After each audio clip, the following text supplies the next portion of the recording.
கிறிஸ்து இயேசுவுக்குள் அன்பு அழைக்கப்பட்ட அன்புக்குரிய சகோதர சகோதரிகளே, அனைவருக்கும் கிறிஸ்துவுக்குள்ளான அன்பின் வாழ்த்துக்கள் மீண்டுமாக தெரிவித்துக் கொள்கிறேன்.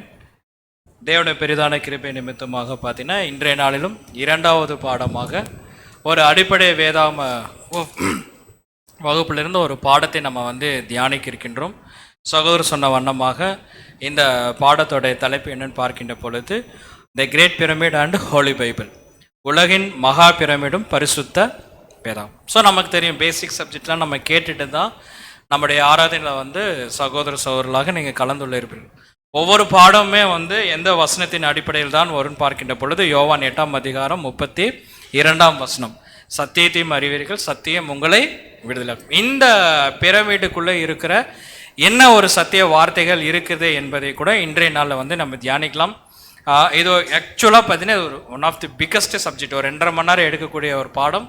பட் நேரம் கருதி நம்ம என்ன செய்கிறோம் அப்படின்னு பார்த்தீங்கன்னா இதை நம்ம சுருக்கிறோம். கண்டென்ட் நம்ம சுருக்க மாட்டோம், நல்லா புரிஞ்சுக்கலாம். இதில் எக்ஸ்ட்ரா பாயிண்ட்ஸ் இன்ஃபர்மேஷன்ஸ்லாம் நம்ம என்ன பண்ணிக்கலாம், சுருக்கிட்டு வேதம் என்ன சொல்லுதோ அதுக்கு நம்ம முக்கியத்துவம் கொடுக்கலாம். ஏன்னா நேரம் கருதி மணி இப்போயே 11:45 ஆயிடுச்சு, நமக்கு மற்ற வேலைகள் இருக்கிறதுனால. சரி, இந்த பிரமிட் அப்படின்னு சொல்லுகின்ற பொழுது ஃபஸ்ட்டு நம்ம மைண்டுக்குள்ளே வர்றது என்ன விஷயங்கள் பார்க்கின்ற பொழுது it's one of the wonders in the world. அதுதான் நம்ம மைண்டுக்குள்ளே ஃபஸ்ட்டு வரும். இது ஒன் ஆஃப் தி ஒண்டர்ஸ். இப்போது பைபிளில் சொல்ல பொதுவாகவே ஹிஸ்ட்ரியில் பார்க்கின்ற பொழுது தி 7 ஒண்டர்ஸ் அப்படின்னு சொல்லுவாங்க பொதுவாக. இப்போ சில ஒண்டர்ஸில் என்ன ஆச்சுன்னு பார்த்தீங்கன்னா அழிஞ்சு போயிடும், அது இப்போ இருக்காது.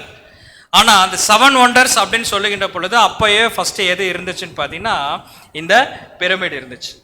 அப்போ மற்றதெல்லாம் என்ன ஆயிடுச்சு அப்படின்னு பார்த்தீங்கன்னா அழிஞ்சிருச்சு. இந்த hanging of gardens of Babylon அப்படிங்கும் போது நமக்கு நல்லா தெரியும், அது பாபிலோன் ராஜ்யத்தில் நடந்த ஒரு காரியம், கட்டின ஒரு பில்டிங். சரிங்களா, அவன் ஒய்ஃபுக்காக என்ன பண்ணியிருக்காருன்னா இதை வச்சு தான் இன்றைக்கி என்ன ஆயிடுச்சுன்னு பார்த்தீங்கன்னா ரூஃப் கார்டன் ரெஸ்டாரண்ட்னு போட்டிருக்காங்க பார்த்தீங்களா. 2 பூத்தோட்டையை வச்சுட்டு ரூஃப் கார்டன்பாங்க. அதெல்லாம் ஒரிஜினல் கிடையாது, ரியல் ஹேங்கிங் ஆஃப் கார்டன் பார்க்கும்போது இதுதான். இது ஒன் ஆஃப் தி ஒண்டர்ஸ் தான். ஆனால் என்ன ஆயிடுச்சுன்னா இதெல்லாம் அழிஞ்சிருச்சு. சரிங்களா, ஆனால் இந்த ஒண்டர் மட்டும் என்ன ஆகலைன்னு பார்த்தீங்கன்னா அழியவே கிடையாது. அது இன்னும் என்ன ஆகுதுன்னு பார்த்தீங்கன்னா இந்த பூமியில் இருக்குது. நம்ம கூட தெரியும் இப்போ இந்த 7 ஒண்டர்ஸ்லாம் இப்போ இருக்குது அப்படின்னு பார்த்தீங்கன்னா இப்போ இதை விட பெஸ்ட்டெல்லாம் வந்துருச்சு அப்படிங்கிறாங்க. எக்ஸாம்பிள் பார்த்தீங்கன்னா இந்தியாவில் ஒரு ஒண்டர் இருக்குது. பரவாயில்ல, இப்போ டக்குன்னு சொல்லிட்டேங்க. இந்தியாவில் இருக்கிற தாஜ்மஹால் பார்த்தீங்கன்னா ஒன் ஆஃப் தி ஒண்டர்ஸ். இந்த ஒண்டர்ஸில் என்ன ஆகுதுன்னு பார்த்தீங்கன்னா ஒரு ஸ்டேஜில் அழிஞ்சிரும். ஆனால் இந்த ஒண்டர் மட்டும் என்ன ஆக மாட்டேங்கன்னா அழியவே மாட்டேங்குது. இது அப்படியே தான் இருக்குது. இது அழியவும் மாட்டேங்குது, அழிக்க முடியவும் மாட்டேங்குது. கவர்மெண்ட்டு என்ன பண்ணுறதுன்னு தெரியாமல் திருன்னு முடிச்சுட்டு இருக்கிறாங்க. ஏன் திருன்னு முடிச்சுட்டு இருக்கிறாங்கன்னா இது அவங்களால என்ன பண்ண முடியல, டெஸ்ட்ராய் பண்ண முடியல, அழிக்க முடியல. அதான் பிரச்சனை. ஏன் அழிக்க முடியவில்லை என்பது அவங்களுக்கு தெரியாது, ஆனால் நமக்கு தெரியும். எப்படி பைபிள் சொல்லுது. சரிங்களா, ஏன் அழிக்க முடியாது அப்படின்னா அது பெரிய பில்டிங்க, பெரிய கற்கள் அப்படிங்கிறதுக்காக இல்லை, புரிஞ்சுங்களா, அப்படிங்கிறதுக்காக இல்லை. ஏன் இதை டச் பண்ண முடியாது அப்படிங்கிறத பார்க்க போகிறோம். இந்த பிரமிடு எங்கே இருக்கு, ஏன் இந்த பிரமிடுக்கு இவ்வளோ முக்கியத்துவம் அப்படிங்கிறது கூட நம்ம பார்க்கலாம். ஏசாயா 19ஆம் அதிகாரம் வசனம் 19ஆம் வசனம். ஏசாயா 19ஆம் அதிகாரம் 19ஆம் வசனம். அக்காலத்திலே எகிப்து தேசத்தின் நடுவிலே கர்த்தருக்கு ஒரு பலிபீடமும் அதன் எல்லை அருகே கர்த்தருக்கு ஒரு ஸ்தம்பமும் உண்டாயிருக்கும். பாருங்க, அக்காலத்திலே எகிப்து தேசத்தின் நடுவிலே அப்படின்னா upper Egypt, lower Egypt, 2 Egypt இருக்கும். அந்த 2 எகிப்தோடைய பார்டர்ல தான் இந்த பிரமிட் இருக்கும். அதனால தான் எகிப்து தேசத்தின் நடுவில் கர்த்தருக்கு ஒரு பலிபீடமும் அதன் எல்லை அருகே அப்படின்னு போட்டிருக்கு. எல்லை அருகே அப்படிங்க பார்க்கின்ற பொழுது அப்பர் எகிப்த், லோயர் எகிப்தோடைய எல்லை, அதனால தான் அங்கே எல்லைன்னு போட்டிருக்கு. இந்த இடத்துல என்ன இருக்குன்னு பார்த்தீங்கன்னா கர்த்தருக்கு ஒரு ஸ்தம்பமும் உண்டாயிருக்கும் அப்படிங்கிற. ஸோ இங்கே இருக்கிற ஒரு விஷயம், இந்த பிரமிட் அப்படிங்கிறது என்னன்னு பார்க்கின்ற பொழுது இது கர்த்தருடைய பலிபீடம், இது தேவனால் உண்டாக்கப்பட்டது. நான் ஹிஸ்ட்ரி பார்த்தீங்கன்னா நிறைய பேர் நிறைய வித சொல்கிறாங்க. இந்த மெல்கிசேதேக்குன்னு இருக்க ஒரு ராஜா கட்டினார், இதை அங்கே கட்டினாங்க, அப்படி எப்படி கட்டியிருக்கலாம் அப்படிங்கிறது சில யூகங்களை கொடுக்குறாங்களே தவிர ஒரு 100% கன்ஃபர்மேஷனான ப்ரூஃப் இல்லை. நல்லா சொன்ன ப்ரூஃப் இல்லை. அதுக்கு ஏன் கூட நம்ம பார்க்கலாம். ஆனால் வசனம் என்ன சொல்லுதுன்னா அது ஒரு பலிபீடமும் எல்லையே கர்த்தருக்கு ஒரு ஸ்தம்பமும் உண்டா இருக்கும் அப்படி ஸோ அப்படி பார்க்கின்ற பொழுது இன்னைக்கு எகிப்துல ஒரு சென்டர் சிட்டில சென்டர் பாயிண்ட்ல என்ன இருக்குன்னு பார்த்தீங்கன்னா இந்த பிரமிடுங்க இருக்குன்னு சொல்லி பார்க்கின்றோம். ஸோ இந்த பிரமிடை வந்து கொஞ்சம் அட்மாஸ்பியர்ல இருந்து ஃபோட்டோ எடுக்கும்போது இந்த பாயிண்ட் மட்டும் வந்து ஸ்பெசிஃபிக்காக தெரியும்படியாக வச்சிருக்காங்க. அப்போ வசனம் ஏற்கனவே சொல்லிருச்சு இது ஒரு ஸ்தம்பம், இது வந்து கிளியராக சொல்லிருச்சு. ஆங்கிலத்தில் வாசிக்கின்ற பொழுது எப்படி இருக்குன்னு பாருங்க. ஏசாயா 19ஆம் அதிகாரம் 19ஆம் வசனம் வாசிக்கிறீங்களா? வாசிக்கிறேன். In that day shall there be an altar, பலிபீடம், to the Lord in the midst of the land of Egypt as a pillar. Pillar நமக்கு தெரியும், பில்லர்னா ஒரு தூண், ஒரு ஒரு நினைவு சின்னம் மாதிரி ஒரு தூண் பெருசாக என்ன பண்ணியிருக்குன்னா ஹைட்டாக என்ன பண்ணியிருக்கார் தேவன் ஒரு பில்லர் என்ன பண்ணியிருக்காருன்னா கட்டியிருக்கார். சரி, யாருடையது? யாருடையதுங்க? தேவன் வசனம் சொல்லியிருக்காரு கர்த்தருக்கென்று ஒரு பலிபீடம், கர்த்தருக்கென்று ஒரு அதான் இங்கிலீஷில் இட்ஸ் அ ஆல்டர் அப்படின்னு அங்கே சொல்லப்பட்டிருக்கு. ஸோ பில்லர்னா நமக்கு தெரியும் பெரிய பில்லர் அப்படின்னா இது ஹைட்டாவாக இருக்குன்னு கேட்டால் ஆமாம் இது ஹைட்டாக தான் இருக்கும். இதோடைய ஹைட் உயரம் பார்க்கின்ற பொழுது 486 486 அடி.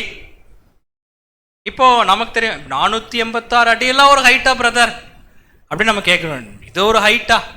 இன்னைக்கு தான் வந்து அதை விட ஹையஸ்ட் டாலஸ்ட் பில்டிங் எல்லாம் வந்துருச்சுல்ல. இப்போ எது டாலஸ்ட் பில்டிங் நம்ம கேட்டால் டக்குன்னு சொல்லிடுவாங்க. எது டாலஸ்ட் பில்டிங்? பாருங்க, புர்ஜ் கலிஃபா. புர்ஜ் கலிஃபா 466 463 என்னது மாடி தெரியுங்களா? மேலே போய் 160ஆம் மாடிலேருந்து இங்கே எட்டி பார்த்தா மட்டும் போதும். எட்டி பார்த்தீங்கன்னா பரலோகம் போயிடலாம், அவ்வளோதான், வேறு ஒன்றும் இல்லை. சரிங்களா? அதோட லிஃப்ட்டு, நீங்கள் அந்த லிஃப்ட்டு தெரியுங்களா? லிஃப்ட்டுக்கு வந்து 4000 ரூபான்னு நினைக்கிறேன். உண்மையாக இல்லை, 4000 5000. ஒரு லிஃப்ட்டில் ட்ராவல் பண்ணுறதுக்கு எவ்வளோ தெரியும்னா 5000. அந்த லிஃப்ட்டில் ஏறி உட்காந்து 5000 கொடுத்து அந்த லிஃப்ட்டில் ஏறி உட்காந்து சுவிட்சு போட்டால் போதும், சர்ன்னு மேலே போய் சர்ன்னு கீழே வரும், முடிஞ்சது. அந்த அளவுக்கு பிரம்மாண்டமாக என்ன பண்ணியிருக்காங்கன்னா கட்டியிருக்கிறாங்க. ஆனால் அந்த எந்த பிரம்மாண்டமும் இந்த பிரம்மாண்டத்துக்கு முன்னாடி இல்லை. அதை நான் பார்க்கலாம். எவ்வளோ பெரிய பிரம்மாண்டம் இருந்தாலும் தேவனுடைய பிள்ளருக்கு முன்னாடி அது ஒன்றுமே இல்லை. இதுதான் பிரம்மாண்டம். இது ஹைட்டு பார்த்துட்டோம். இதோடைய நீளம் லென்த் பார்க்கின்ற பொழுது 764 அடி. Very vast length. அப்படி நின்று அப்படி சிட்டிக்கு நடுவில் அப்படி பிரம்மாண்டமாக இருக்கு. இதோடைய மொத்தம் இப்போ ஒரு பொதுவாகவே சொல்லுவாங்க, ஒரு வீடு கட்டுறேன்னு வச்சுக்கங்களேன், எக்ஸாம்பிள் சொல்கிறோம், 5.5 சென்ட்டில் கட்டியிருக்கிறாங்க, 10 சென்ட்டில் கட்டியிருக்கிறோமா, 25 சென்ட்டில் கட்டியிருக்கிறோமா. 25 சென்ட்டில் வீடாக இருக்காது, பங்களாவாக இருக்கும், தான் சொல்கிறேன். அப்புறம் இந்த சென்ட்டில் கட்டியிருக்கிறேன் அப்படின்னு சொல்லுவாங்க. ஆனால் இந்த பிரமிட் தேவன் எவ்வளோ லேண்டில் அவர் கட்டியிருக்காரு தெரியுங்களா? கிட்டத்தட்ட மொத்த பரப்பளவு பார்த்தீங்கன்னா 13 ஏக்கர். 13 ஏக்கரில் என்ன பண்ணியிருக்காருன்னா இந்த பிரம்மாண்டமாக கர்த்தருக்கென்ற ஒரு பலிபீடத்தை தேவன் என்ன பண்ணியிருக்காருன்னா உருவாக்கியிருக்கார். நாசாவுடைய செயற்கைக்கோள் இருந்து பார்த்தா தெரியுங்களா, புர்ஜ் கலிஃபாலாம் தெரியுமான்னு தெரியாது, ஆனால் அப்போ எடுக்கும்போது எது மட்டும் தெரியுங்க, இது பிரமிட் மட்டும் தெரியும். ஏன்னா அந்த அளவுக்கு அது வந்து ஒரு பிரம்மாண்டமாக என்ன பண்ணியிருக்குன்னா இந்த பிரமிட் இருந்திருக்கு. இதோடைய ஸ்ட்ரக்சர் பார்த்தீங்கன்னா இட்ஸ் கம்ப்ளீட்லி டிஃப்ரெண்ட். அதோட ஸ்ட்ரக்சர் எப்படி இருக்குன்னு பார்த்தீங்கன்னா பிரமிடு வந்து 4 சைடு வந்து வெயில் படும், ஆனால் உள்ளுக்குள்ளே என்ன இருக்குன்னு பார்த்தீங்கன்னா கூலிங்காக இருக்கும். ஹீட்டு படும், ஆனால் உள்ளே எப்படி இருக்குங்க, கூலிங்காக இருக்கும். ஹீட்டு வந்தாலுமே உள்ளே வந்து ரொம்ப கூலிங். அதோட ஸ்ட்ரக்சர் இதுதான். அதே மாதிரி மேலே சுண்ணாம்பு பூசியிருப்பாங்க. எதற்காகன்னு பார்த்தீங்கன்னா நைட் டைம் அது பார்க்கும்போது அது வந்து கோல்டாக என்ன பண்ணுன்னா மின்னும், தக தக தான் மின்னும். இப்போ போய் பார்த்து இப்போ இல்லை, எல்லாம் காலப்போக்கில் என்ன ஆயிடுச்சுன்னா அந்த ஷைனிங்கெல்லாம் என்ன ஆச்சு. ஆக்சுவலாக இது பார்த்தீங்கன்னா கோல்டு மாதிரி என்னன்னு பண்ணால் மின்னும். அந்த அளவுக்கு தான் என்ன பண்ணியிருக்காருன்னா இதை வந்து கட்டியிருக்கிறாங்க. அது எப்படி பிரதர் ஹீட்டு வரும் உள்ளுக்குள்ளே வராது அப்படின்னா அதுதான் அதோடைய ஸ்ட்ரக்சர், இன்ஜினியரிங் மைண்ட். சென்னையில் அப்படி ஒரு பில்டிங் இருக்குது தெரியுங்களா? சென்னை இல்லை, பட் இருந்தாலும் நான் சொல்கிறேன், சென்னையில் ஒரு பில்டிங் இருக்குது. சூரியன் வரும் ஆனால் உள்ள ஹீட்டு போகாது. ஒரு பில்டிங் இருந்துச்சு, அந்த பில்டிங் இப்போ என்ன பண்ணிட்டாங்கன்னா ஹாஸ்பிட்டலாக மாற்றிட்டாங்கன்னு நினைக்கிறேன். சரிங்களா? ஹாஸ்பிட்டலாக மாற்றிட்டு இப்போ ஹாஸ்பிட்டலாக வந்து செயலாக இருக்கும்.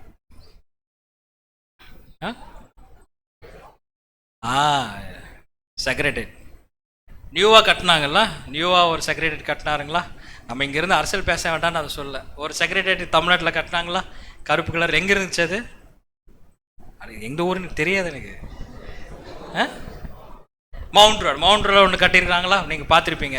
இப்போ அது என்னவா இருக்குன்னு பார்த்தீங்கன்னா ஹாஸ்பிட்டலாக இருக்கும். அதோட இன்ஜினியரிங் ஸ்ட்ரக்சர் பார்த்தீங்கன்னா அப்போவே என்ன பண்ணான்னு பார்த்தீங்கன்னா இதை பேஸ் பண்ணி தான் கட்டினாங்க. என்னென்னா ஹீட்டு மேலே வரும், சூரியன் உள்ளே வரும், மேலே படும். ஆனால் அதோடைய வெப்பம் என்ன பண்ணாதுன்னா உள்ளுக்குள்ளே வராது. இதை சும்மா ஒரு எக்ஸாம்பிள், நீங்கள் சென்னையில் இருக்கிறனால ஒரு எக்ஸாம்பிள் சொன்னேன். ஸோ ஒரு இன்ஜினியரிங் வந்து அந்த அளவுக்கு யோசிச்சு என்ன பண்ணியிருக்காங்கன்னா கட்டியிருக்காங்க. ஆனால் அந்த காலத்தில் எந்த இன்ஜினியர் இருந்தாலும் எனக்கு தெரியாது, எப்படி இந்த மாதிரி கட்டினாங்கன்னு தெரியாது. ஆனால் ஒன்று தெரியும், கட்டினது தேவனாக இருந்தால் கண்டிப்பாக இந்த இன்ஜினியரோட அவருக்கு என்ன இருக்கும், இன்ஜினியர் அதே என்ன அவர் நல்ல நாலேஜ் இருக்கு, கட்டியிருப்பார். அப்போது இதை வந்து பார்க்கின்ற பொழுது இது இவ்வளோ பிரம்மாண்டமாக இருக்கே அப்படின்னா இதோடைய மொத்த எடை, இந்த பிரமிடோடைய மொத்த எடை எவ்வளோன்னு பார்க்கின்ற பொழுது ரொம்ப கம்மி தான், 6 மில்லியன் டன். இப்போ உங்களுக்கு எல்லாத்துக்கும் ஒரு கால்குலேஷன் கொடுக்க போகிறேன், சரிங்களா? 6 மில்லியன் டன். ஒரு டன்னுனா எத்தனை கிலோ? 1000 கிலோ. Very good. 1 மில்லியன்னா எத்தனை? 10 லட்சம். இப்போ எப்படி கணக்கு பண்ணணும்? இப்போ 6 × 10 60. நானே சொல்லிடுறேன். இப்போ எப்படி கணக்கு பண்ணுறேன்? 10 lakh × 6, அப்புறம் 60 lakhா? 60 லட்சம் தாங்க 60 lakhs. கரெக்டாக தானே சொன்னேன்? சரி, 60 லட்சம். இந்த 60 லட்சத்தை என்ன பண்ணணும்னா எதோட மல்டிப்ளை பண்ணணும்? 1000 கூட மல்டிப்ளை பண்ணணும். நீங்கள் கேட்டிங்கன்னா சயின்டிஃபிக் கால்குலேட்டரில் போட்டு அடிச்சிங்கன்னா சின்டெக்ஸ் எரர் அப்படின்னு வரும். You can not calculated. ஏன்னா தேவனால் மட்டும்தான் அது என்ன பண்ண முடியும், கால்குலேட் பண்ண முடியும். கவர்மெண்ட் பார்த்தாங்க, இது என்னப்பா சிட்டிக்கு நடுவில் ஒரு பிளாட் போட்டு விற்கலான்னா என்ன பண்ண முடிய மாட்டேங்குது, ஒரு பிளாட் போட முடியல, ஒரு காம்ப்ளெக்ஸ் கட்ட முடியல, ஒரு பில்டிங் கட்ட முடியல, சம்மந்தமே இல்லாமல் ஒரு சிட்டிக்கு நடுவில் இது இருக்குது, இதை நம்ம என்ன பண்ணிடலாம், டெஸ்ட்ராய் பண்ணிடலாம், இதை வந்து எடுத்துடலாம் அப்படின்னு பார்த்து ஒரு கணக்கு போட்டாங்க. இதெல்லாம் உண்மை. கணக்கு போட்டால் என்ன ஆச்சுன்னா இதை அப்ரூவ் படுத்தி பிளாட்டு போட்டு விற்றா ஒரு அமௌண்ட் வரும் இல்லை, அதை விட பல மடங்கு என்ன வந்துருச்சுன்னா இது டெஸ்ட்ராய் பண்ணுறக்கே ஆச்சு. இப்படின்னு கணக்கு போட்டு பேசாமல் இதை அன்னியம் பண்ணிட்டோம், அங்கேயே இருக்கட்டும், இதை போய் நம்ம எதுக்கு அப்ரூவ் படுத்துறோன்னு மாறிடுச்சு. காரணம் என்ன, இந்த பிரமிட் அகற்றுக்கு ஒரு தோராயமாக ஒரு 1000 டன் ஏற்றக்கூடிய ட்ரெயின். எத்தனை? 1000 டன்னு. 1000 டன்னா நீங்கள் எப்படி கணக்கு போடணும்னா 1000 × 1000 போடணும். 1000 கரெக்டாக 1000 டன் ஏற்றக்கூடிய ட்ரெயின் ரொம்ப கம்மி தான். ஒரு 6000 ட்ரெயின் இருந்துச்சுன்னா என்ன பண்ணிடலாம், 6000 ட்ரெயின் இருந்துச்சுன்னா இது என்ன பண்ணிடலாம், இது படும். சரி, அப்படிதான் இது அப்ரூவ் படுத்துறோம்னா எகிப்து சுற்றி என்னதான் இருக்குன்னு பார்த்தீங்கன்னா பூரா என்னது, பாலைவனம். எங்கிருந்து ட்ரெயின் எடுக்கிறது, எப்படி ட்ரெயின் வரும், ஒன்றுமே புரியல. 6000 ட்ரெயின் எங்கே இருக்கு, குழம்பிட்டாங்க. இதோட பெரியன்னா சரி, இந்த கட்டினாங்கல்ல, இந்த பிரமிடு கட்டினாங்கல்ல, கல் எங்கிருந்து எடுத்திருப்பாங்க, எங்கிருந்து கொண்டு வந்திருப்பாங்க? இப்போ நமக்கெல்லாம் வீடு கட்டுறேன்னா என்ன, லாரியில் என்ன பண்ண, லாரியில் கொண்டு வந்து செங்கலை கொட்டுறாங்க. இன்றைக்கி நிறைய கல் வந்துருச்சு, கொட்டி விட்டு அப்படியே கட்டிடுறோம். ஆனால் இதை வந்து எங்கிருந்து எடுத்திருப்பாங்க இந்த கல் அப்படின்னு பார்த்தோன்னா, இது நம்ம நினைக்கிற மாதிரிலாம் கல் லாரியில் கொண்டு வர முடியாது. லாரியில் இப்போ கண்டுபிடிச்சது, அந்த காலத்துல எல்லாம் வந்து லாரி கிடையாது. மேக்சிமம் வந்து ஒரு ஹெவியான ஒரு பொருட்களை வந்து சுமக்க வேண்டும் என்றால் என்ன இருக்குன்னு பார்த்தீங்கன்னா, குதிரையா, யானை. குதிரை வச்சா அப்போ செத்துருது, யானை அங்கே எலிஃபண்ட் தான் இருக்கும், சரிங்களா? அப்போ ஒருவேளை அது எலிஃபண்ட் இருந்துச்சுன்னா இங்கே என்ன பிரச்சனைனா, இந்த பிரமிடோடைய சின்ன கல் என்னதுங்க, இந்த பிரமிடோடைய சின்ன கல், ஒரு சின்னதாக ஒரு கல் எடுத்து இது எவ்வளோ வெயிட் இருக்குன்னு பார்த்தா அந்த சின்ன கல்லோட எடையை எத்தனது, 16 டன்னு. யானை மேலே வச்சா என்ன ஆகும், யானை நம்மளை மிதிச்சா ஒரு பெயின் வரும் மாதிரி, அந்த மாதிரி இதை கொண்டு போய் வச்சோம்னா யானை நசுங்கிடும். ஒரு சின்ன கல் எவ்வளோ, 16 டன்னு. அப்போ யோசிச்சு பாருங்க, கல் எங்கிருந்து, பாலைவனத்தில் எங்கிருந்து இந்த கல்லை எடுத்திருப்பாங்க? கயிறு கட்டி இழுக்க முடியுமா, யானை மேலே கொண்டு வர முடியுமா, இல்லை வெஹிக்கிள் இருக்கா? இன்னைக்கு இருக்க மாதிரி போயிங் 777 அப்படிங்கிறாங்க, அந்த மாதிரி ஏதாச்சும் இருக்கா? போயிங் இருக்கா? டூ வீலரே கிடையாது, அப்புறம் எங்கே ஏரோப்ளைனு? இதுக்கும் புரியல. சரி, ஒரு சின்ன கல் தான் 16 டன்னுனா, இந்த பிரமிட்ல பெரிய கல் இருக்கும்ல, பெரிய கல் வந்து எவ்வளோ டன்னுனா 880 டன்னு. எவ்வளோ? 880 டன்னு. அப்படின்னா எவ்வளோ வருது? 880லேருந்து ஒரு பிளைன் டு ஒரு 3 ஜீரோ ஆட் பண்ணிக்கங்க. 3 ஜீரோ ஆட் பண்ணால் எத்தனை வருது? 8,80,000 டன். என்னது? இந்த பிரமிட்ல இருக்கிற பெரிய சைஸோடைய கல். இந்த கல்லை எங்கிருந்து எடுத்திருப்பாங்க? எங்கிருந்து வெட்டி இருப்பாங்க? எந்த மலையிலிருந்து எடுத்திருப்பாங்க? எப்படி ஷேப் பண்ணியிருப்பாங்க? கல்லுன்னா உங்களுக்கு புரிஞ்சுனாக்க ஷேப் பண்ணணும்ல. 8,80,000 டன்னா? ஓகே, கிலோவா? சாரி, 8,80,000 கிலோவா? இந்த கிலோவை எப்படி ஷேப் பண்ணியிருப்பாங்க? ஷேப் பண்ணி எப்படி ஒரு கல்லு மேல இருந்து இன்னொரு கல்லு மேல எடுத்து வச்சிருப்பாங்க? தெரியாது, தெரியாது. யாரு என்ன இன்ஸ்ட்ருமெண்ட் இருக்கு, என்ன இருக்கு, ஒண்ணுமே என்ன அது தெரியல. இந்த கல்லோடைய ஒரு கல்லோடைய நீளம் மட்டும் பார்த்தீங்கன்னா 30 அடி. எவ்வளோ? ஒரு கல்லோடைய நீளம் மட்டும் எவ்வளோங்க? 30 அடி. ஒண்ணுமே இமேஜின் பண்ண முடியாது. சரி, முறை எத்தனை கற்கள் இருக்கும்? எத்தனை கற்கள் இருக்கும் அப்படின்னா தோராயமா 23 லட்ச கற்கள் இருக்காம. எவ்வளோ? 23 லட்ச கற்கள் கட்டணுமில்ல, அவ்வளோ ஹைட்டு கட்டணுமில்ல. அப்படி கட்டப்பட்டது தான் இந்த பிரமிட். இதை சொல்லுங்க, இப்போ ஏதாச்சும் ரிமூவ் பண்ண முடியுமா? ரிமூவ் பண்ணி இதை கொண்டு போய் எங்கே போடுறது? நீங்கள் ரிமூவ் பண்ணி உடச்சிறீங்க. இதுக்கு வந்து உடச்சிறீங்கன்னு வச்சுக்கல, பெரிய பெரிய பாம்ஸ் எல்லாம் வச்சு எல்லாம் கஷ்டப்பட்டு கோடிக்கணக்கில் செலவாகும். அப்படி செலவு பண்ணி ஏதாச்சும் பிரயோஜனமா அப்படின்னு கேட்டால் என்ன பண்ண? என்னப்பா 10,000 கோடி செலவு பண்ணி இந்த கல்லை நீ உடச்சியே, இப்போ என்னாச்சு அப்படின்னா ஒன்றும் இல்லைங்க, அது பெரிய கல்லாக இருந்துச்சு, இப்போ என்னவாயிருச்சு? சின்ன கல்லாக மாறிடுச்சு, அவ்வளோதான்.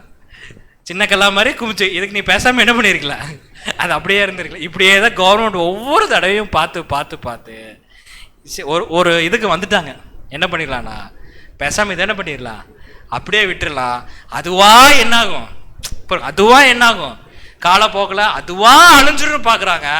ஆனால் அப்பவும் என்ன பண்ண மாட்டேங்குது, அழிய மாட்டேங்குது. காரணம் என்னன்னா, கர்த்தருக்குன்ற ஒரு பலிபீடம், அது அவரோட இது இல்லை. அவர் நினைச்சாதான் என்ன பண்ண முடியும்னா. சரி, இந்த கற்கள், இந்த கட்டுமானம், இந்த பில்டிங் மட்டும் தான் இதோட அற்புதமா பார்த்தா இல்லை, இதோட கட்டுமானமே, இதோட கன்ஸ்ட்ரக்ஷனே கம்ப்ளீட்லி டிஃப்ரெண்ட். சரிங்களா? இப்போ நம்ம உள்ளுக்குள்ள டீட்டெயிலாக போக முடியாது, நான் சொல்கிறேன். இது எந்த மாதிரியெல்லாம் ஒரு கன்ஸ்ட்ரக்ஷன் பண்ணியிருக்காங்கன்னா, ஃபர்ஸ்ட் கணிதம், அர்த்தமேட்டிக் சிஸ்டம் அப்படிங்கிறாங்க. அதுக்கு ஒரு நான் மேக்ஸில் வீக்கு இருந்தாலும் வந்து சப்ஜெக்டுக்காக சொல்கிறேன். அந்த பைஆர் ஸ்கொயர் போட்டு, அதை போட்டு, டிஏ போட்டு, ஏ ஈக்குவல் டு டி அவர் ஹோல் ஸ்கொயர் டிபி ஸ்கொயர் அதெல்லாம் போட்டு இந்த பாருங்க, இந்த இதில் தான் கட்டியிருக்கிறாங்க. இன்ஜினியரிங் படித்தவங்களுக்கு புரியும், நம்ம ஆர்ட்ஸ் தான், நமக்கு தெரியாது சொல்கிறேன். பட் அர்த்தமேட்டிக் சிஸ்டத்தில் என்ன பண்ணியிருக்கிறாங்கன்னா கட்டியிருக்கிறாங்க. அதே மாதிரி ஜியாகிரபிக் சிஸ்டம், சரிங்களா? அப்போவே பயங்கரமான ஜியாகிரபிக்.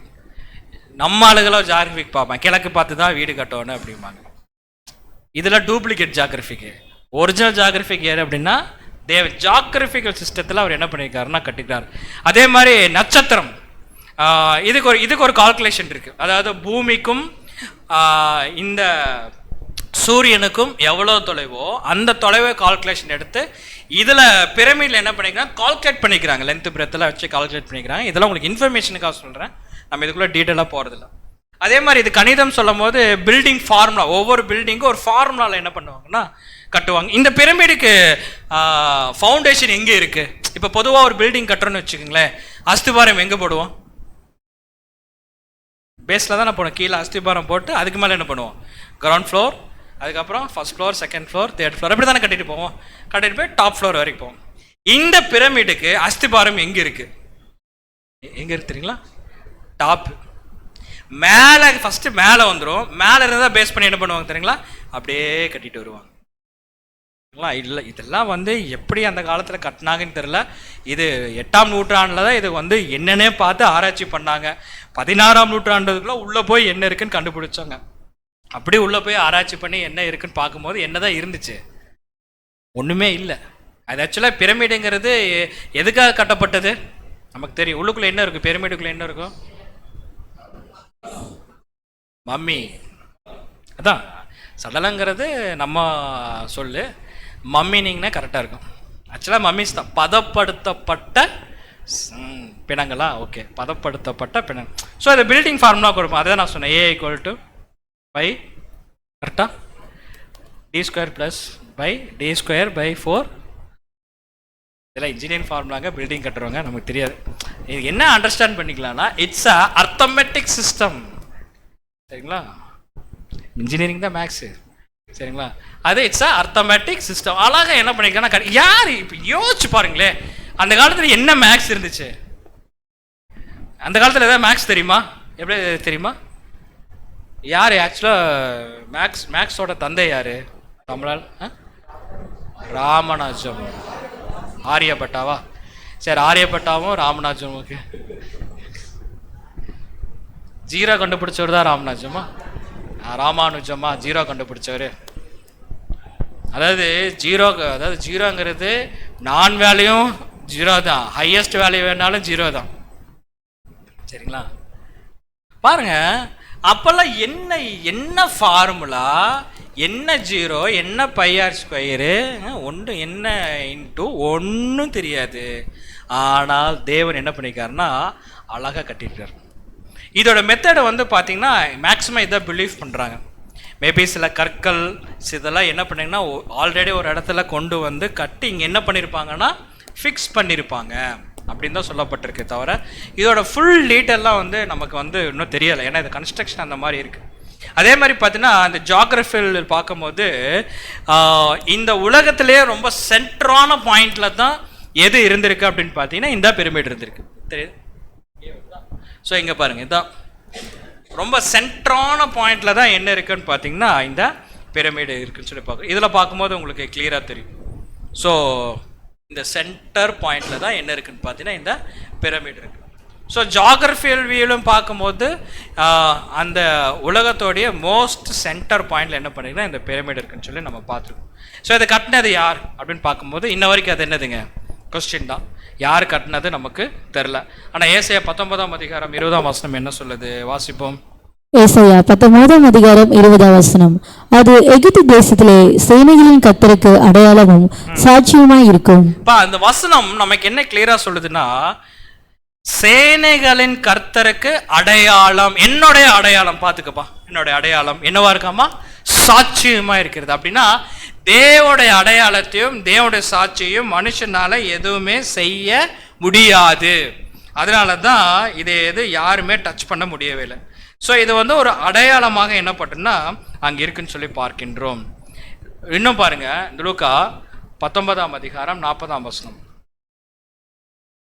இங்கே வாசிருங்க. நீங்க எதுவுமே லூக்கா 19:40 அவர்களுக்கு அவர் பிரயுத்தரமாக, இவர்கள் பேசாமல் இருந்தால் கல்லுகளை கூப்பிடும் என்று உங்களுக்கு சொல்கிறேன் என்றார். பாருங்க, இது ஒரு அடையாளம், இது ஒரு சாட்சி.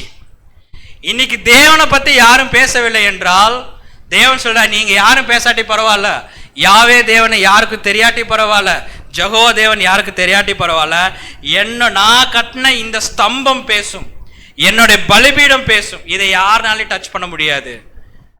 இதை நீங்க பாத்துங்க, இதை பார்த்தாலே நான் யாரு என்பது நீங்க என்ன பண்ணீங்க புரிஞ்சுக்கங்க அப்படின்னு. ஸோ அப்படிப்பட்ட ஒரு விஷயம் தான் இங்க இப்பதான் இங்க சகோதரர்களுக்கு ஒரு கியூரியாசிட்டி வந்துச்சு. 16 நூற்றாண்டுக்கு அப்புறம் ஒரு கியூரியாசிட்டி வந்துருச்சு. அப்படி என்ன இந்த பிரமிடுக்குள்ள இருக்குது அப்படின்னு ஒவ்வொருத்தரும் உள்ள போறாங்க. போயிட்டு என்ன இருக்கிறாங்கன்னா, மம்மி இருக்கு, அது இருக்குன்னு ஏதோ கண்டுபிடிக்கிறாங்க, வெளியே வந்துடுறாங்க. Still they cannot find anything in the pyramid. அதுதான் உண்மை. அப்போ நம்ம சகோதரருக்கு யோசனை வந்துட்டு, அப்போ ஏதோ ஒன்று தேவன் இந்த பிரமிடுக்குள்ள என்ன பண்ணிட்டாரு, வச்சிருக்கிறார். இல்லைன்னா தேவன் இவ்வளோ கான்ஃபிடென்ட்டா இவ்வளோ வசனங்கள் நம்ம கொடுக்க மாட்டார் அப்படின்னு. அப்புறம் தான் உள்ள போய் ஆராய்ச்சி பண்ணி பார்த்தா தேவனுடைய திட்டமே எதுக்குள்ள இருக்குன்னா இந்த பிரமிடுக்குள்ள இருக்கு. இன்னைக்கு போய் உள்ள ஆராய்ச்சி பண்ணிட்டு இருக்காங்க பார்த்தீங்களா, அவங்களுக்கு கூட தெரியாது தேவனுடைய திட்டமே எதுக்குள்ள இருக்குன்னா இந்த பிரமிடுக்குள்ள இருக்கு. அப்ப இந்த பிரமிடுக்குள்ள என்ன இருக்கு, இதோட ஸ்ட்ரக்சர் என்ன அப்படிங்கறது நம்ம கொஞ்சம் அவுட்லைனர் பார்க்கலாம். ஸோ இதுதான் பிரமிடோடைய என்ட்ரன்ஸ். இதை பிரமிட் வச்சுங்க, இதுதான் பிரமிடோடைய என்ட்ரன்ஸ். இது என்ன சொல்லுவாங்கன்னா என்ட்ரன்ஸ் பேசேஜ் அப்படிம்பாங்க, நுழைவாயில். ஸோ இந்த நுழைவால் நல்லா பார்த்துங்க. இந்த நுழைவால் இருந்து நம்ம என்ன பண்ணோம்னா, இப்போ என்ட்ரன்ஸ் ஆனோடனே சர்ன்னு என்ன பண்ணிடுங்க, கீழே வரும். சரிங்களா? இது கீழ் நோக்கு பாதை அப்படிம்பாங்க. ஏன்னா இது கீழே வர்றதுனால இது வந்து கீழ்நோக்கு பாதை. ஸோ நேரம் எங்கே வரும் பார்த்தீங்கன்னா இந்த என்ட்ரன்ஸ் பேசேஜ் இது அப்படி இருந்து கீழ்நோக்கு பாதை வந்தீங்கன்னா கீழே என்ன இருக்குன்னு பார்த்தீங்கன்னா புதை குழி இருக்கும். அடுத்தது மேல் நோக்கு பாதையும் வாங்க பாருங்க. இது கீழ்நோக்கு பாதை, மேல் நோக்கு பாதை மேலே பாருங்க. மேல் நோக்கும் பாதைக்கு ஃபர்ஸ்ட் மேல் நோக்கும் பாதை எங்கே இருக்கும் அப்படின்னா இந்த இடத்துல இருக்கும். இது ஒரு மேல் நோக்கு பாதை, சரிங்களா? இது அடுத்தது மேல் நோக்கு பாதை வேற எங்க இருக்கு அப்படின்னு பார்க்கும்போது சிவப்பு கல் வந்துருச்சா? Okay right. இந்த மேல் நோக்கு பாதை போறதுக்கு முன்பாக இங்க ஒரு பிளாக் இருக்கா? இந்த பிளாக்கை தான் என்ன சொல்லுவாங்கன்னா சிவப்பு கல் அடைப்பு அப்படிமா. அப்படின்னா என்னன்னா மேல் நோக்கும் பாதை போக வேண்டும், போக முடியாது. காரணம் என்ன? இங்க என்ன இருக்குங்க? அடைப்பு இருக்கு. சரி, அடுத்தது வேற எங்கேயாச்சும் மேல் நோக்கு பாதைக்கு போக முடியும்னா முடியும். அப்படியே கீழே வந்தா இந்த புதக்குழி பக்கத்துல ஒரு மேல் நோக்கு பாதை இருக்கு. இந்த பாதையில போனோம்னா நம்ம மேலே போகலாம். ஆக்சுவலா மேலேன்னு சொல்றோமே, மேலே என்ன இருக்குன்னு பார்க்கின்ற பொழுது அங்க ஒரு கிங் சேம்பர். இது என்னன்னு சொல்லி பார்க்கலாம். இந்த இடத்துக்கு போறதுக்கு தான் இந்த மேல் நோக்கு பாதைக்கு நம்ம என்ன பண்றோம்னா போறோம். சரி, இந்த மேல் நோக்கு பாதை போறோமா? இந்த மேல் நோக்கு பாதை போகும்போது இங்க வரல, இங்க குரோட்டன் ஒன்று இருக்கும்.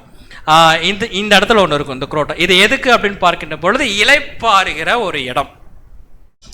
இப்போ எதுக்கு நீங்கள் பார்க்கில் எல்லாம் வாக்கிங் போனோம்னா கொஞ்சம் டயர்ட் ஆச்சு, நாங்கள் கார்னர் பெஞ்ச் எல்லாம் போட்டிருப்பாங்களா? ஹிந்துஸ் டெம்பிள் எல்லாம் நீங்கள் போயிருக்கீங்களான்னு தெரில. ஹிந்துஸ் டெம்பிள் எல்லாம் ஸ்டெப் ஏறி போவாங்க. அப்படியே போயிட்டே இருக்கும்போது கால்வெளி வந்துச்சுன்னா அங்கங்கே ஒரு இடம் வச்சுருப்பாங்க, மண்டபம் மாதிரி இடம் வச்சுருப்பாங்க. உட்காந்து ஸ்நாக்ஸ் எதாவது சாப்பிட்டு போவாங்க, இல்லை சாப்பிட கூட ரெஸ்ட் எடுக்கிற ஒரு இடம் இருக்கும். ஸோ அந்த இடம் தான் என்னென்னு பார்த்தீங்கன்னா இலைப்பாறு இடம் அங்கே இருக்குன்னு சொல்லி பார்க்குறோம். இலைப்பாறு. அடுத்தது இந்த கிரேட் ஸ்டெப்ஸும் வாங்க. இந்த மேல் நோக்கும் பாதைக்கு போயிட்டு இந்த கிரேட் ஸ்டெப்ஸ் இதில் இந்த பெரிய பாதையில் போனால் தான் எங்கே போய் நம்மளால் சேர முடியும் அப்படின்னு பார்த்தீங்கன்னா இந்த கிங் சேம்பருக்கு போக முடியும். இதை தான் என்ன சொல்லுவாங்கன்னா ராஜாவின் அறை அப்படிமா. இப்போ ராஜான்னு ஒன்று இருந்தால் யார் இருப்பா? ராஜா இருந்தால் கண்டிப்பாக யார் இருப்பா? ராணி இருப்பாங்க. அப்போ ராணிக்கு எங்கே இடம் அப்படின்னு பார்த்தீங்கன்னா இந்த மேல் நோக்கும் பாதைக்கு போய் இலைப்பாறும் இடம்க்கு போயிட்டு இந்த பெரிய பாதைக்கு போக முடியாது. கிங் ராணியோட அறை எங்கே இருக்குன்னு பார்த்தீங்கன்னா குயின் சேம்பர். இதுக்கு கீழே இருக்கும், இதுக்கு கீழே இருக்கு. ஸோ இது வந்து குயின் சேம்பர், இது வந்து கிங் சேம்பர். இது பெரிய பாதை. இங்கே வந்து இலைப்பாறு இடம் குரோட்டம் வாங்க. அது இல்லை, நாங்கள் இங்கிலீஷில் இல்லை. இது வந்து இலைப்பாறும் இடம். இது வந்து நுழைவாயில், இது கீழ் நோக்கும் பாதை. இவ்வளோதாங்க, இவ்வளோதான் இதோட இது. ஸோ இதில் இருக்கா குரோட்டோ நான் சொன்னேன் பார்த்தீங்களா? இந்த குரோட்டோ இங்கே இருக்குது, இந்த இடத்துல GRUTA இந்த இடத்துல இந்த இதில் நமக்கு இருக்குது. ஸோ இந்த பார்ட்டு தான் நம்ம வந்து இப்போ டீட்டெயிலாக நம்ம வந்து பார்ப்போம். சரி, இப்போ நம்ம ஏன் இதை பார்க்குறோம் அப்படின்னா இது ஃபுல்லாகவுமே பார்த்தீங்கன்னா தேவனுடைய திட்டம் இதில் இருக்குது. நான் ஏற்கனவே சொல்லிட்டேன், இந்த பிரமிடோடைய அஸ்திபாரம் கல் எதுன்னு பார்க்கின்ற பொழுது எங்கே இருக்கும்? டாப்பில் இருக்கும். டாப்பை பேஸ் பண்ணி தான் என்ன ஆகும்னு பார்த்தீங்கன்னா அந்த பிரமிடே கட்டப்பட்டிருக்கும். இப்போ கூட நம்ம சார்ட் ஆஃப் தி ஏஜஸில் டாப்பில் என்ன இருக்கு? எக்ஸுங்கிறது யாரை குறிக்கும்? பிரமிட் தானே எடுக்கிறீங்க நீங்கள். எதுக்கு சார்ட் ஆஃப் தி ஏஜஸ் எடுக்கிறீங்க? இந்த எக்ஸுங்கிறது எது? இந்த எக்ஸுங்கிறது என்னது? இது சரி, தெய்வீக நிலைமை. தெய்வீக நிலைமையில யார் இருக்கிறா? கிறிஸ்துவும் சபையும். கரெக்டுங்களா? கிறிஸ்துவும் சபை என்ன பண்ணா இங்க இருக்கிறாங்க. ஸோ எந்த ஃபார்ம்ல இருக்கிறாங்கன்னு பார்த்தீங்கன்னா தெய்வீக நிலைமையில இருக்கிறாங்க. சரிங்களா? ஸோ இப்போ நீங்க பாருங்க, இந்த சார்ட்லயே இந்த பிரமிட்ல டாப் எதுன்னு பார்க்கும்போது இந்த தெய்வீக நிலைமை. அதே மாதிரி இந்த பிரமிட்ல டாப், இந்த பிரமிடே நம்ம கண்டுபிடிச்ச இந்த பிரமிடே யாருக்குன்னு பார்க்கும்போது பிதாவாகிய தேவன், அவருடைய பலிபீடம், அவருடைய ஸ்தம்பம், அவருடைய பில்லர்னு பார்த்துட்டோம். சரி, தேவனுடைய பில்லர்ல தேவனுடைய திட்டம் இருந்துச்சுன்னா அங்க டாப் யார் தாரா? தேவனுடைய திட்டத்துல டாப் யாரு? நம்முடைய ஆண்டவராகிய இயேசு கிறிஸ்து. பாருங்க, 1 பேதுரு 2:4-5. மனுஷரால் தள்ளப்பட்டதாயினும் தேவனால் தெரிந்து கொள்ளப்பட்டதும் வெளியேறப்பட்டதுமாய் இருக்கிற ஜீவனுள்ள கல்லாகிய அவரிடத்தில் சேர்ந்தவர்களாகிய நீங்களும். போதும், ஜீவனுள்ள கற்களாகிய அப்படின்னு பார்க்கும்போது டாப் யாருன்னா நம்முடைய ஆண்டவராகிய இயேசு கிறிஸ்து. அவரிடத்தில் சேருகிறவர்கள் யாருன்னா நம்ம தான். பாருங்க சார், சங்கீதம் 118:22. வீடு கட்டுகிறவர்கள் ஆகாதென்று தள்ளின கல்லே மூளைக்கு தலைக்கல்லாயிற்று. பாருங்க எவ்வளவு ப்ரூஃப் கொடுக்குறாங்க. ஆகாது என்று தள்ளின கல்லே மூளைக்கு என்ன ஆயிடுச்சுங்க? தலைக்கல்லாயிருச்சு. சீஃப் கார்னர் ஸ்டோன் யாருன்னு பார்க்கின்ற பொழுது நம்முடைய ஆண்டவராகிய இயேசு கிறிஸ்து. எபேசியர் வசனம் கூட வாசிப்போம். எபேசியர் 2:19. ஆகையால் நீங்கள் இனி அந்நியரும் பரதேசிகளுமாய் இராமல் பரிசுத்தவான்களை கூட ஒரே நகரத்தாரும் தேவனுடைய வீட்டாருமாய் இருந்து. காரணம் என்னன்னா, அவர் ஸ்டோன் அப்படின்னா அதுக்கு கீழே இருக்கிறவங்க அப்போஸ்தலர்கள், அதற்கு கீழே இருக்க யாருன்னு பார்த்தீங்கன்னா அப்போஸ்தலர் மேலே கட்டப்பட்டவர்களாகிய நம்ம தான். அப்போ கிளியராக அண்டர்ஸ்டாண்ட் பண்ணிக்கலாம். இந்த பிரமிடு யாருன்னு பார்க்கின்ற பொழுது தேவனுடைய ஸ்தம்பம், தேவனுடைய பில்லர் அப்படின்னா அது வேற யாருமே கிடையாது, நம்ம தான். ஆனால் அதை எப்படி இங்கே வெளிப்படுத்துறாருன்னா ஒரு பிரமிடு மூலமாக என்ன பண்ணுறாருன்னா வெளிப்படுத்துறார். அப்போ ஒரு கிராண்ட் பிளான் இதுக்குள்ள இருக்குன்னு தெரிஞ்சுக்கிட்டோம்னா இந்த கிராண்ட் பிளான் எப்படி நமக்கு ஒரு பாடமாக இருக்குது என்பதை நம்ம பார்க்குறோம். ஸோ நமக்கு பாருங்க, இதோடைய என்ட்ரன்ஸ் நல்லா புரிஞ்சுக்கலாம். இது பிரமிட், இதுதான் பிரமிடோடைய என்ட்ரன்ஸ். இந்த பிரமிடோட என்ட்ரன்ஸ் எங்கே இருக்கும்னு பார்த்தீங்கன்னா, இது மக்கள் இங்கே நடந்து போயிட்டு இருக்கிறாங்களா, இங்கிருந்து 50 அடியில் தான் என்னதுங்க, இதுக்கு 50 அடியில் தான் என்ன இருக்கு, என்ட்ரன்ஸ் இருக்கு. 50 அடினா எத்தனை ஃப்ளோர் வரும்? ஒரு ஒரு தோராயமான்னு வச்சுக்கோமே. 50 அடி 10 ஃப்ளோரா? 5 ஃப்ளோர் வச்சுக்கலாமா? 5 ஃப்ளோர், ஓகே, 5 ஃப்ளோர் வச்சுக்கலாம்.